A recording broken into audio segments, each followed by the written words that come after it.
jornada em torno do assunto do sábado. Cumpre-nos hoje entendermos como que o termo sábado entrega significado posteriormente enquanto substantivo próprio ao nome de um dia da semana.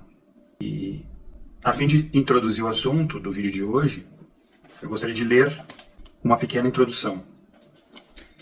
Tendo visto que o sábado, como um mandamento de Deus, não é apenas um dia, mas sim o descanso que acontece no sétimo dia, cabe-nos agora verificar por que a expressão se tornou, posteriormente, o nome de um dia da semana, convencionado e aplicado até hoje por algumas civilizações. O tempo é a contagem do movimento, segundo um antes e um depois, conforme definiu o filósofo Aristóteles.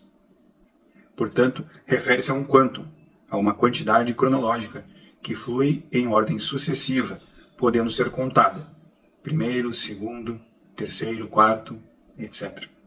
Desde a eternidade, Deus decretou o início do tempo para o homem ao dizer Fiat lux, faça-se a luz. A partir de então, a humanidade passou a contá-lo e hoje o faz por meio do calendário, através de frações conhecidas como dias, semanas, meses, anos, séculos, etc. O tempo é o mesmo para todas as pessoas em todas as eras e em todos os locais do mundo. Entretanto, a maneira de contá-lo, bem como os nomes dados às suas frações, variaram e ainda variam em diferentes regiões ao longo da história. Lembremos-nos dos povos do Antigo Egito, da Mesopotâmia, dos povos indígenas da Austrália, dos Incas, dos Maias, dos Astecas, dos gregos e, naturalmente, dos hebreus. Cada um desses povos contou o tempo a seu modo, segundo suas convenções e em sua língua, tendo todos sido contemporâneos em algum momento histórico. Os primeiros calendários foram criados na Mesopotâmia e no Egito com a origem da escrita e da matemática, quando os homens começaram a observar os movimentos do Sol e da Lua e a necessidade de medir o tempo para melhor ordenar suas atividades. O calendário hebreu teve como base o calendário mesopotâmico, organizado em 12 meses lunares de 29 ou 30 dias. Atualmente, seguimos o calendário gregoriano, criado no ano de 1582 pelo Papa Gregório XIII. O Papa teve como base o calendário juliano, criado pelo imperador Júlio César em 45 a.C., o qual era utilizado pelo Império Romano e ainda hoje é usado por cristãos ortodoxos em alguns países. Outros calendários também fazem parte da história do tempo, como o chinês, o maia, o etíope, o islâmico, o hindu, etc. Alguns estão em observância até os nossos dias. Como os adventistas procuram observar o descanso no sétimo dia, tendo como referência o sábado do calendário gregoriano, façamos uma breve análise de como está organizado esse calendário. Vejamos. Como podemos ver, o calendário ele vem subdividido em frações de tempo, frações cujo tamanho difere entre si. Esses 365 dias se subdividem em 12 frações, denominadas mês, como é do conhecimento de todos. E o mês ele vai compreender alternadamente 30 ou 31 dias, com exceção ao mês de fevereiro, que possui 28 dias. E de 4 em 4 anos, o chamado ano bissexto apresenta no ano de fevereiro um dia a mais, no qual, portanto, fevereiro possui 29 dias. Dentro do intervalo de tempo conhecido como mês, nós temos a semana, que é o período que compreende 7 dias em sequência. E dentro da semana temos a fração conhecida como dia. E os dias semanais, eles possuem uma denominação própria para se distinguir entre si, da mesma forma que os meses. E os anos, da mesma forma, são contados através de uma numeração que tem como referência o nascimento de nosso Senhor Jesus Cristo. Ou seja, estando atualmente no ano de 2024, nós estamos há 2024 anos que o Verbo se fez carne e habitou entre nós. Tendo em vista que o objeto da nossa problemática está para um dia dentro desse intervalo semanal, que compreende 7 dias, por hora ao menos, convém deixar de lado as outras frações, o mês, o ano e qualquer que seja outra a quantidade de tempo convencional. Com efeito, cabe nos olhar para os nomes dos dias, para o formato semanal, bem como para a origem dessas duas questões, ou seja, como que os nomes se originaram aqui ou ali, nas diferentes regiões do mundo, e como que a forma semanal se deu aqui e ali, nesse ou naquele período histórico entre as civilizações. Pois bem, o conceito de semana de 7 dias, para nós cristãos, inclusive judeus, decorre, primeiramente, daquilo que nos é mostrado na revelação bíblica através das escrituras sagradas. Esse formato de 7 dias, ele foi dado aos hebreus. Mas outros povos, da mesma forma, se organizaram em períodos de 7 dias. O termo septimana, em latim, significa 7 manhãs. Ele é de origem babilônica. Para os babilônios, a semana era baseada nas fases da lua, que tinha um ciclo completo arredondado para 28 dias. Hoje sabemos que isso dura pouco mais de 29 dias, mas na época eles não tinham essa compreensão, tanto que aconteciam certos problemas na contagem. Chegava a ter 3 semanas com 7 dias seguidas, de uma com 8 ou 9 dias para ajeitar o próprio calendário. Acredita-se que, além das fases da lua durarem 7 dias, os babilônios tinham a crença de que o 7 era um número místico. Por isso, o 7º dia para os babilônios, embora fosse dito como sagrado, era também conhecido por ser azarado. Logo, várias restrições impediam que a população exercesse suas atividades corriqueiras, já que isso traria má sorte. Já no Antigo Egito, por exemplo, a semana tinha 9 ou 10 dias. Na Roma Antiga, a semana tinha 8 dias, sendo que o 8º era conhecido como o dia de fazer compras. Só que essa divisão não era bem clara e acabava que esse dia poderia variar e não ter o mesmo intervalo de tempo entre uma semana e outra. Aos poucos, esse modelo semanal foi entrando em desuso, pois os romanos preferiram a semana com 7 dias. Durante algum tempo, os dois sistemas funcionaram simultaneamente, gerando muitos conflitos. Em 1793, a França abandonou a ideia de uma semana com 7 dias e estipulou um novo calendário que contava com 10 dias. Essa mudança durou 9 anos e teve fim quando a Igreja Católica Romana voltou a se estabelecer no país.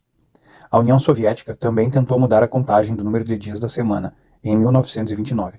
Nessa época, as semanas se alternavam, tendo 5 e 6 dias. Esse esquema durou 11 anos e chegou ao fim em 1940. Interessante verificar também que na Inglaterra, a semana de 7 dias chegou só no século V, atrasada em relação ao resto da Europa. Os babilônicos associavam os dias da semana aos planetas e aos deuses. Assim, Vênus era associado a Estar, deusa do amor, Marte, aos deuses da guerra e do submundo, chamado Nergal, Júpiter, ao deus supremo da Babilônia, Marduk. Já os romanos, sob o Império, adotaram a semana de 7 dias, associando-os aos planetas e deuses olímpicos greco-romanos. Os planetas então conhecidos pelos astrônomos eram Saturno, Júpiter, Marte, Vênus e Mercúrio. Assim, a semana romana era dividida conforme podemos verificar na tabela ao lado. Na Inglaterra, o calendário foi adaptado aos deuses nórdicos. Dessa forma, os nomes dos dias da semana nas línguas anglo-saxônicas não derivaram do latim, mas dos nomes dos deuses, daqueles povos. Assim, Marte, por exemplo, foi substituído por Tiv ou Tyr, deus da guerra, dando origem a Tuesday, equivalente à nossa terça-feira. O sábado. No judaísmo, o sábado, pronunciado Shabbat, significa descanso, cessação, repouso ou interrupção. É também o 7º dia dedicado à oração e ao descanso, pois, segundo fundamentação bíblica, Deus descansou no 7º dia, após completar a criação do universo. Como conhecemos no texto bíblico, Deus ordena que o seu povo o faça, e ao passar a fazê-lo, desde que Moisés recebe e repassa ao povo, possivelmente ali já se tem o início da nomenclatura do sábado como sendo um dia da semana. Os hebreus, hoje israelitas, eles não denominam os dias, somente o sábado possuindo uma nomenclatura. Eles têm como nome de dia a sequência ordinal: primeiro, segundo, terceiro, quarto, quinto, sexto dia. E o único que possui um nome diferente do número ordinal que lhe é próprio é o sétimo dia, que traz o nome de sábado. Então, sábado primeiro significou descanso, e por conta de ser o descanso no sétimo dia, o sétimo dia passou a ser chamado sábado.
Na tradição cristã, domingo é o primeiro dia da semana, que comemora a ressurreição de Cristo. Nos evangelhos, Jesus morreu no dia de preparação para o sábado, conforme está no Evangelho de São Lucas 23:54, ou seja, numa sexta-feira. Jesus foi sepultado no final da tarde e lá permaneceu durante todo o sábado. Foi na manhã de domingo, primeiro dia da semana, que as mulheres foram ao túmulo, conforme Evangelho de São Mateus 28:1 e Marcos 16:1, bem como Lucas 24:1 e João 20:1. Com efeito, é daí que decorre o nome do dia, o domingo. Não podemos esquecer que Jesus veio trazer a lei da antiga aliança à sua plenitude. Por isso, cumpriu plenamente o descanso do sábado no silêncio do sepulcro, no sábado santo, e inaugurou a nova criação, a nova e eterna aliança no domingo da ressurreição. Assim, o domingo para cristãos torna-se o dia do Senhor, o oitavo dia e também o primeiro dia da nova criação, que não mais está sujeita à lei e ao pecado, mas que foi, enfim, libertada do poder da morte e do pecado pela ressurreição de Jesus. No primeiro século, muitos dos judeus convertidos ao cristianismo queriam que os costumes judaicos fossem seguidos pelos cristãos, como a observância do sábado, a circuncisão e os hábitos alimentares. Porém, a igreja, desde os apóstolos, se reunia aos domingos, no primeiro dia da semana, para celebrar a missa, como é narrado em Atos dos Apóstolos, capítulo 20, verso 7. No primeiro dia da semana, estávamos reunidos para a fração do pão. Em 1 Coríntios 16, verso 2, encontramos o seguinte: quanto à coleta em favor dos irmãos, todo o primeiro dia da semana, cada qual separe livremente o que tenha conseguido economizar, de modo que não se espere a minha chegada para recolher os donativos. Além da palavra que atesta que os apóstolos guardavam o domingo, o dia da ressurreição do Senhor, também temos o testemunho dos padres da igreja dos primeiros séculos, que afirmam a mesma coisa, pois receberam esse costume dos apóstolos e da tradição da igreja. A Epístola de Barnabás, mesmo não fazendo parte da seleção dos livros da Bíblia, é um dos documentos mais antigos da igreja, escrita no ano de 74 d.C., anterior, portanto, ao livro do Apocalipse. E assim nos diz: guardamos o oitavo dia, o domingo, com alegria, o dia em que Jesus levantou-se dos mortos. Também temos o testemunho dos santos, como Santo Inácio de Antioquia, bispo e mártir da igreja, que assim escreveu por volta do ano 105. Aqueles que viviam segundo a ordem antiga das coisas voltaram-se para a nova esperança, não mais observando o sábado, mas sim o dia do Senhor, no qual a nossa vida foi abençoada, por ele e por sua morte. É absurdo falar de Jesus Cristo e, ao mesmo tempo, judaizar. Não foi o cristianismo que acreditou no judaísmo, e sim o judaísmo no cristianismo, pois nele se reuniu toda a língua que acredita em Deus. São Justino Mártir também escreveu: reunimos-nos todos no dia do sol, porque é o primeiro dia após o sábado dos judeus, mas também o primeiro dia em que Deus, extraindo a matéria das trevas, criou o mundo, e neste mesmo dia, Jesus Cristo, nosso Salvador, ressuscitou dentre os mortos. E São Jerônimo, doutor da Igreja e responsável por traduzir a Sagrada Escritura, nos diz: o dia do Senhor, o dia da ressurreição, o dia dos cristãos, é o nosso dia. Por isso se chama dia do Senhor. Foi nesse dia que o Senhor subiu vitorioso para junto do Pai. Se os pagãos o denominam dia do sol, também nós confessamos de bom grado, pois hoje levantou-se a luz do mundo. Hoje apareceu o sol da justiça, cujos raios trazem a salvação. A didaquê, que do grego significa doutrina, um documento do século I, também conhecido como Instrução dos 12 Apóstolos, escrito por volta do ano 70, que trata do catecismo cristão ensinado pelos apóstolos aos primeiros cristãos, diz: Reuni-vos no dia do Senhor para a fração do pão, e agradecei depois de haverdes confessado vossos pecados, para que vosso sacrifício seja puro. Assim, o preceito do sábado da antiga aliança foi elevado à sua plenitude no domingo, o dia do Senhor, que inaugurou por sua ressurreição a nova e eterna aliança. Pois assim como nos diz São Paulo na carta aos Hebreus, a nova aliança é melhor e superior à antiga. Quanto ao texto bíblico, finalmente cumpre citar o verso 10 do capítulo 1 de Apocalipse, em que São João cita o dia do Senhor como sendo aquele no qual estava ele, ao receber a revelação dada por Deus. Nenhuma das ocasiões em que o termo dia do Senhor aparece na Bíblia refere-se a outra coisa senão ao dia do juízo. Porém, neste caso, não poderia João estar no dia do juízo. Logo, estando ele em ato presente no dia do Senhor, a escrever no ano de 95, isso comprova que já se usava o nome dia do Senhor para aquele dia entre os cristãos. Foi assim que o dia do Senhor passou a chamar-se domingo e hoje figura não só nos calendários, como também é o verdadeiro dia de observância do católico. O Concílio de Nicéia, realizado em 325, estabeleceu, entre outras decisões, a reforma do calendário romano para dar-lhe uma afeição cristã. O 7º dia da semana, dedicado a Saturno, passou a ser dedicado ao Shabat judeu, dia de descanso consagrado pelo Velho Testamento. Ele se tornou o Sabatum dos católicos. O primeiro dia da semana, o dia do sol dos romanos, passou a ser Domenicus Dies, ou Dies Domenico, Dies Dominica, Dies Domini, que em português significa Dia do Senhor, tendo evoluído para domingo.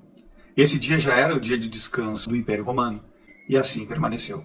Os outros 5 dias da semana continuaram com seus nomes romanos de deuses e planetas.